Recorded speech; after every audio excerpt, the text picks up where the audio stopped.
इतना ही है कि हम लोग ये जयंती का महोत्सव और ये प्रोसेसन हर साल हम लोग निकालते हैं, जैसे कि और हमारे प्रेसिडेंट माननीय बैजनाथ गुप्ता जी और विनोद सिकारिया जी के तत्वाधान में हम लोग हर साल ये प्रोग्राम को मनाते हैं और इसी तरह से आगे भी सभी के साथ में मिलकर के ये प्रोग्राम को हम लोग बनाएं और हर्षोल्लास से हनुमान जयंती को मनाते जाएं। हनुमान जी का कृपा हम सब पर बनी रहे, यही कामना के साथ हम लोग ये प्रोग्राम को आज ट्राई कर रहे हैं। और ये हम लोग आज हनुमान जयंती का जो प्रोग्राम है इनके दरंगा हनुमान मंदिर से लेकर के दरंगा मेला हनुमान मंदिर तक जाएगा और पुनः वहां से घूम करके अपने मंदिर को आएंगे।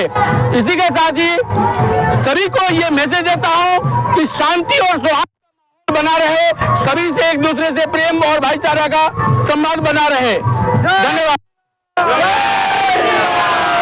जय श्री राम जी भाग लिया है रैली में कितना लोगों ने भाग लिया है? मोटा मोटी अभी जो हम संख्या देख रहे हैं इस संख्या के हिसाब से 450 है यहाँ पर, 450 लोग अभी उपस्थित हैं यहाँ पर, बच्चे बूढ़े लेकर के और महिला के साथ में।